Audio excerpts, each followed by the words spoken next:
the first phase of the 5E instructional model, Engage. The distinctive features of Engage, the purpose of Engage, the role of teachers, and the role of students in the Engage phase, and the strategies to activate students' prior knowledge and hook their interest. Miss Aisha, when I introduce a new concept in class, I have a hard time with my students. They either start fidgeting after a while or just respond blankly. How can I arouse their interest in class? How do you normally introduce a new topic? Well, I begin by defining vocabulary and introducing concepts necessary for understanding the topic. I also provide answers to any questions I think students may have in mind, but are too shy to ask.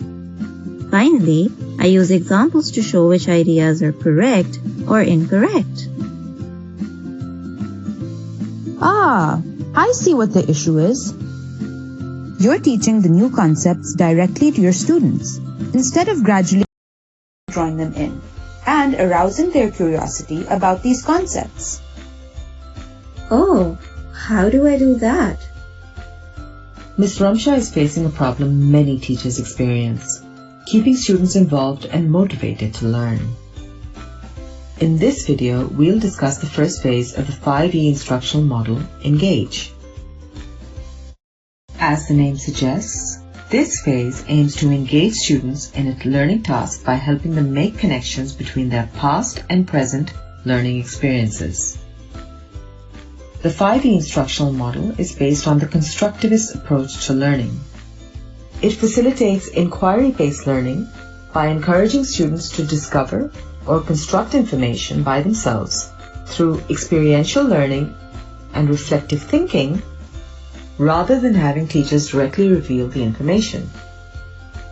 Constructivist theorists such as Jean Piaget, Lev Vygotsky, and John Dewey believe that new knowledge is not acquired in isolation, nor do students come to class as blank slates. In fact, students bring to the classroom rich knowledge about the world they have experienced, and they organize, understand, and build new knowledge based on this pre-existing knowledge.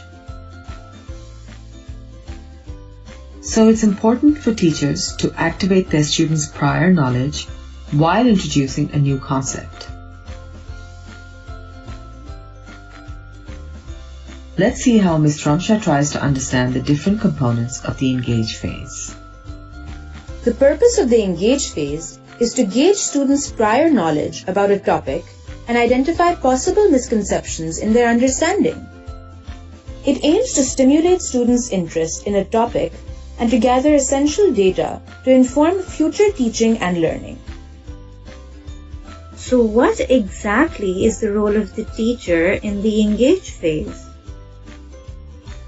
As a teacher, your main role would be to create a desire among your students to learn more about the new topic or concept. How can I do that? You can use an activity, an experience, a situation, a problem, or an event to pique your students' curiosity. Make sure the activity you choose is short and simple, yet highly motivational. It should be designed to make connections between students' previous knowledge and new learning experiences, expose their prior conceptions and misconceptions about a topic, and direct their thinking towards future learning outcomes. Can you share some specific strategies for activating prior knowledge? Yes, there are several ways a teacher can activate her students' prior knowledge.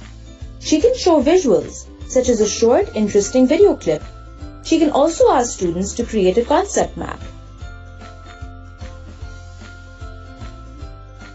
Moreover, the teacher can brainstorm the topic and motivate students to express what they think. All ideas are welcome at this stage to encourage risk-free thinking. She can conduct a KWL activity by asking students to list what they already know and what they want to know about a topic in the KWL chart. Additionally, she can demonstrate a new topic through a discrepant event. A discrepant event is one that produces an unexpected outcome, quite different from what the learner's previous experience would lead them to believe. This increases students' curiosity and stimulates a strong desire to know more. The teacher can also use children's literature to connect previous concepts they have read about with new concepts. Furthermore, she can elicit student responses by raising questions or posing problems through WH questions.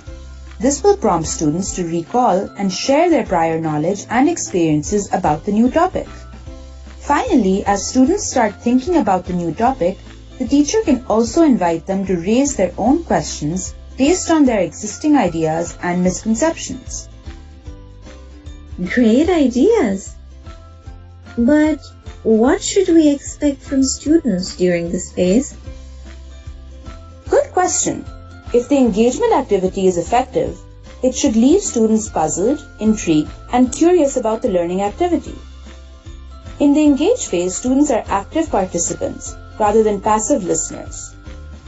Students should be inspired to think about, question, and discover new ideas and concepts with very little guidance. They should ask themselves, why did this happen? Or, what do I already know about this?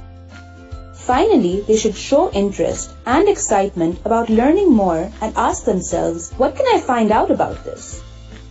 At this stage, students should not ask for the right answers, nor should they only offer the right answers or look for one solution.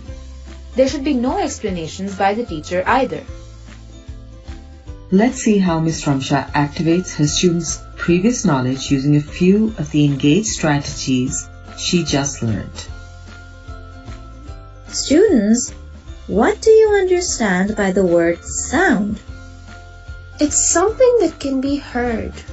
Like music. Conversations. Very good. So, if you're in a park, can you hear anything?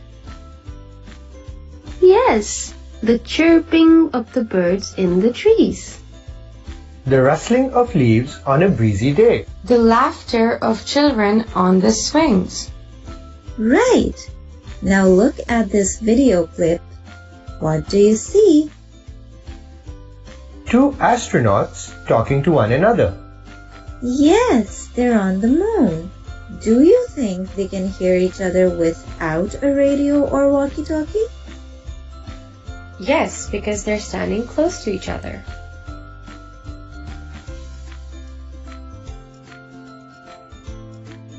That's odd. Why do they need a radio or walkie-talkie to communicate when they're in space? Yes, especially when they're right next to each other.